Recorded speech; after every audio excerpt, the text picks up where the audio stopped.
हमने कंप्लीट कर ली 1000 नहीं, 2000 नहीं, 3000 नहीं, पूरे 6600 किलोमीटर की जर्नी, वो भी 2012 की स्विफ्ट डिज़ायर में, जो पहले से ही 1,27,000 किलोमीटर कर चुकी है। इस ट्रिप की पूरी detail video day by day आप हमारे दूसरे यूट्यूब चैनल टू पैंथर्स पे सर्च करके देख सकते हैं। सबसे पहले मैं 2012 की गाड़ी क्यों चूज़ की, क्योंकि ये है एक मारुति स्विफ्ट डिज़ायर जो कि डीजल के अंदर है, और आपको पता होगा मारुति गाड़ी सबसे ज़्यादा माइलेज देती है और डीजल के अंदर तो काफी अच्छी माइलेज देती है। इस ट्रिप में मेरे साथ चल रहे मेरी वाइफ रितु और मेरा बेटा इक्कू। हमने चलने से पहले एक रिस्क बहुत बड़ा लिया था कि हमने अभी तक होटल्स कहीं बुक नहीं किए थे और पेट फ्रेंडली होटल्स ढूंढना थोड़ा मुश्किल रहता है, लेकिन फिर भी हमने रिस्क लिया और हम निकल पड़े। इस ट्रिप की शुरुआत की थी हमने पंजाब पठानकोट से, जो कि केरला से लगभग 3300 किलोमीटर दूर है। डे 1 में हमने डिसाइड किया था हम पठानकोट से जयपुर जाएंगे और हम चूज करेंगे NH44, लेकिन अंबाला पहुंचते पहुंचते हमारा जो एक नया रूट चेंज हुआ था वो है अंबाला टू कोटपुतली। ये है भारतमाला एक्सप्रेसवे जो अंबाला से कोटपुतली को कनेक्ट करता है। और सबसे बढ़िया बात इस हाईवे की ये है कि ट्रैफिक कम था और लोग कम थे, जिससे हमारी स्पीड 80-90 के आसपास आराम से बन पा रही थी। जानता हूँ 80-90 बहुत कम है एक हाईवे के ऊपर, लेकिन हमारी गाड़ी में एक दिक्कत आ गई थी, वो थी इंजन चेक लाइट शो करना। जी हाँ, पहले दिन पे ही इंजन चेक लाइट शो करना स्टार्ट कर दिया, जिससे मुझे लगा कि गाड़ी को इतना भगाना नहीं चाहिए। एक बार आई, 2 बार आई, 3 बार आई, तो हमने गाड़ी को स्लो ड्राइव करना स्टार्ट किया। मैंने ऑब्जर्व किया कि 100 के ऊपर ही इंजन चेक लाइट आती है, तो हमने स्लो ड्राइव करना स्टार्ट किया। इस हाईवेज के ऊपर आपको बीच में पिट स्टॉप मिलते रहेंगे, जहां पर अपना नाश्ता पानी करके पेट्रोल भरवा के आप आराम से चल सकते हैं। और अगर आपको हरियाणा में कहीं कट लेना है तो आप हाईवे से नीचे उतर के, इस एक्सप्रेसवे का टोटल टोल है 700 रुपए, जो कि बहुत बड़ा है, लेकिन इससे आपका एक तो टाइम बचेगा, एक आपकी गाड़ी कंडीशन अच्छी रहेगी और फटीग कम रहेगा। इसलिए हम एक दिन के अंदर पठानकोट टू जयपुर चुटकियों में कर पाए। लेकिन जैसे कोटपुतली से हम जयपुर वाले रास्ते पे पहुंचे, बहुत ज़्यादा ट्रैफिक था, रात का टाइम था, इसलिए हम स्लो रात को पहुंचे। डे 1 में जयपुर में हम अपने रिश्तेदारों के घर रुके, तो होटल बुक करने की जरूरत नहीं पड़ी।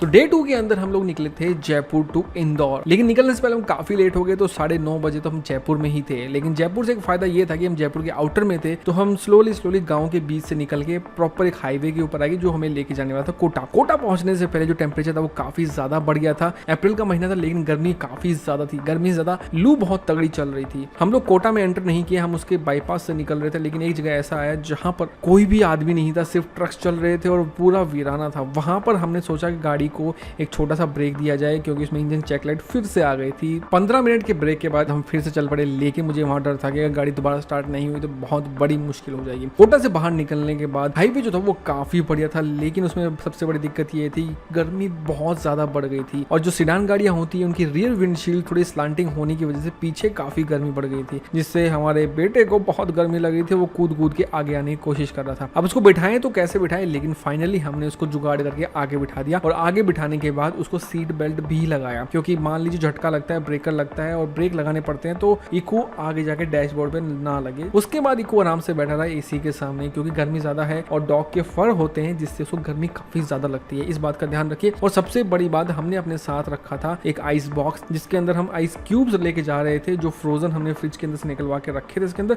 और ये आराम से 24 घंटे तक कोई भी चीज को ठंडा रख सकता है। इसी के अंदर हमने इको खाना रखा था। सबसे बड़ी दिक्कत ये थी कि उज्जैन का जो हाईवे था वो इतना ज्यादा बढ़िया नहीं था, गड्ढे वड्ढे थे और ब्रेकर्स कहीं पर भी आ जाए विदाउट एनी रिफ्लेक्शन, जिसकी वजह से हमारी जो स्पीड थी वो काफी स्लो हो गई थी। इंदौर पहुंचते पहुंचते हमको 12:30-1 बज गया था।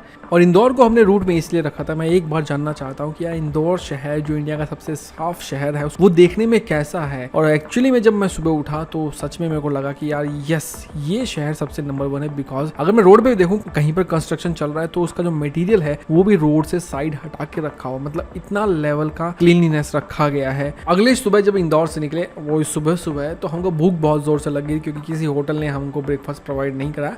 एक्चुअली में थोड़ा सा ब्रेकफास्ट करना था, तो हम एक होटल के पास रुक गए। अब हमारे साथ इक्कू है, तो उसको होटल्स के अंदर लेके जा नहीं सकते, तो हम क्या करते हैं, गाड़ी का थोड़ा विंडो डाउन करके गाड़ी स्टार्ट करके छोड़ देते हैं। बट इसमें एक अच्छी बात ये है स्विफ्ट डिज़ायर के अंदर कि इसका गियर, जब तक क्लच नहीं प्रेस करोगे गियर शिफ्ट नहीं होता। तो इक्को गलती से गियर के ऊपर पैर भी रख देगा तो भी गाड़ी गियर में नहीं जाने वाली है। अब स्लोली स्लोली इको भी समझ गया कि बैठना है तो एकदम आगे जाके बैठना है, अदरवाइज पीछे तो बहुत गर्मी लगने वाली है। तो इको कूद कूद के आगे आ रहा था, इसलिए हमें थोड़ा सा बैरियर लगाना पड़ा, बट वो काम बिल्कुल भी नहीं किया।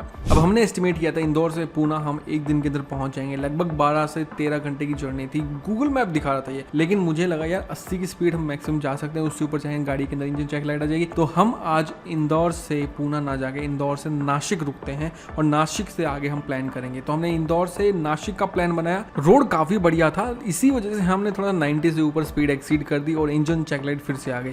तो हमने सोचा कि पेड़ के नीचे साइड में रोक लेते हैं, और वहाँ पर हमने एक ट्रक देखा जहाँ पर ट्रक ड्राइवर्स जो हैं वो अपना खाना बना रहे थे। तो मुझे लगा यार ये भी एक टाइप से कैंपिंग ही कर रहे हैं, हम लोग अपनी गाड़ी लेके जाते हैं और वहाँ जाकर खाना बनाते हैं। अब जो ट्रक ड्राइवर्स होते हैं उनके लिए तो यही कैंपिंग है। गर्मी इतनी बढ़ गई थी, किसी रेस्टोरेंट में जाकर खाना खाना बहुत मुश्किल हो गया था, इसीलिए हम लोगों ने खाना जो है अपनी गाड़ी के अंदर मंगवाया था और गाड़ी के चारों तरफ हमने कपड़े लगा दिए और एसी चालू रखा हमने गाड़ी का पूरी टाइम तक, क्योंकि गाड़ी का अगर टेम्परेचर बढ़ जाता है उसके बाद ठंडा करना उसको तो काफ़ी मुश्किल होता है और गाड़ी एकदम भट्टी की तरह जल रही होती थी, इसलिए हमने गाड़ी के अंदर ही सब कुछ खाना पीना खाया। अब टाइम था एमपी से निकल के महाराष्ट्र में एंटर करने का। टोल टैक्स वहाँ पर आ गया था, लेकिन हमें पे नहीं करना, सिर्फ येलो नंबर प्लेट को पे करना था। और जैसे ही हम लोग महाराष्ट्र में एंटर करते रहे, टेरेन चेंज होता रहा और गर्मी काफ़ी बढ़ती रही। यहाँ पर एसी ने दम तोड़ना स्टार्ट कर दिया था, पूरी गाड़ी गर्म हो गई थी, क्योंकि शीशे जो थे वो ट्रांसपेरेंट थे पूरी तरह से, कोई भी यूवी कट ग्लास नहीं थे, जिसकी वजह से गाड़ी बहुत ज़्यादा गर्म हो गई थी। एमपी में एक बहुत बड़ी दिक्कत है कि जो ढाबे हैं वो कम है, जिसकी वजह से आपको खाना पीना खाने में थोड़ी दिक्कत हो सकती है।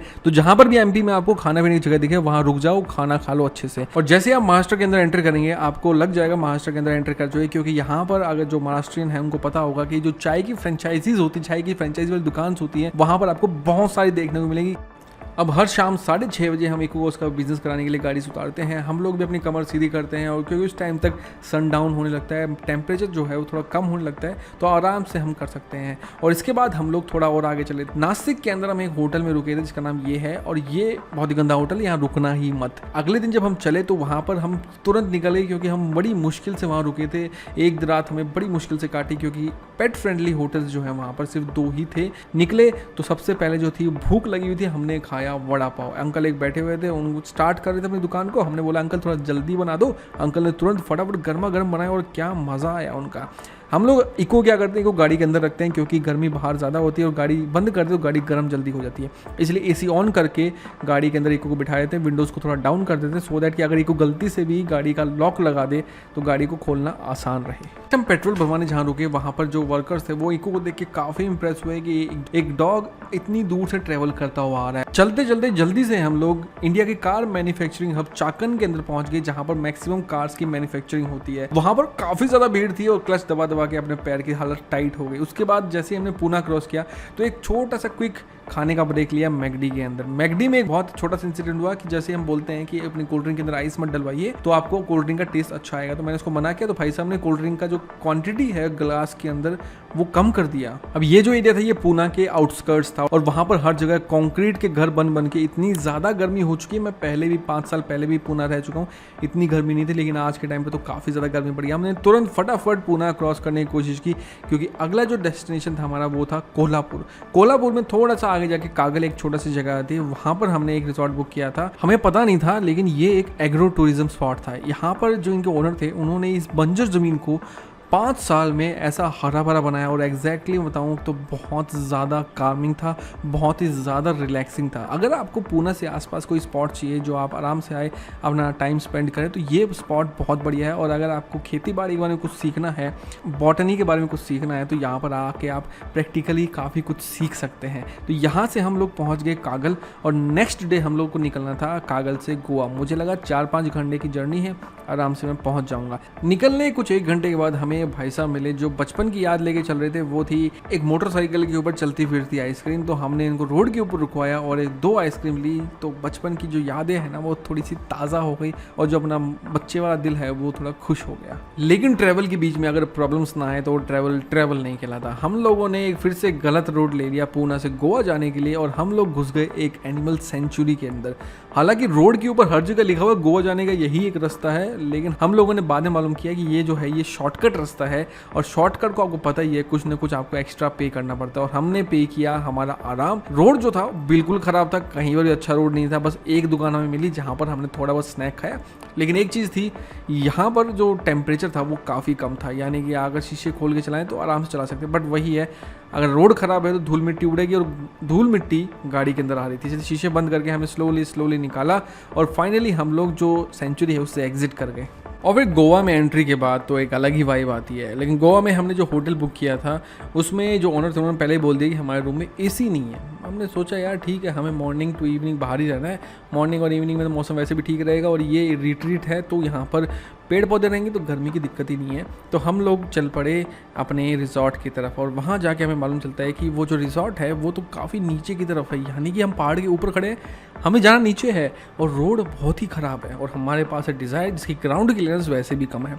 हम जब लोकेशन पहुंचे तो सब लोग बोल रहे थे कि यार बोलेरो जाएगी, 4x4 जाएगी, बलिनो और स्विफ्ट तो बिल्कुल नहीं जा सकती। बट हमने भी अपना जोर लगाया, तिकड़म लगाया और हमने एक गाड़ी लाके अपने रिजॉर्ट के पास खड़ी कर दी। पार्किंग के लिए थोड़ी सी जगह मिली, हमने वहीं पार्क कर दी और हम लोग चले गए अपने रिजॉर्ट के अंदर। थोड़ा सामान वामान रखा, थोड़ा एक्सप्लोर किया और सेटल हो गए वहाँ पर। तो ये था हमारा सफ़र पंजाब से लेके गोवा तक। घबराइए मत, यहाँ पर हमारा ट्रैवल खत्म नहीं होता है, इसके बाद हम केरला भी जाने वाले हैं। लेकिन ये वीडियो यहीं पर पार्ट 1 खत्म होता है बिकॉज वीडियो काफ़ी लंबी हो जाएगी। और अगर आपको जानना है कि हमने पर्टिकुलर डे पे क्या क्या किया तो हमारे दूसरे यूट्यूब चैनल 2 पैंथर्स पर जाके आप पर डे का व्लॉग देख सकते हैं। उम्मीद करता हूँ वीडियो पसंद आई तो वीडियो को लाइक कीजिए और चैनल को सब्सक्राइब कीजिए। पार्ट 2 का वेट कीजिए।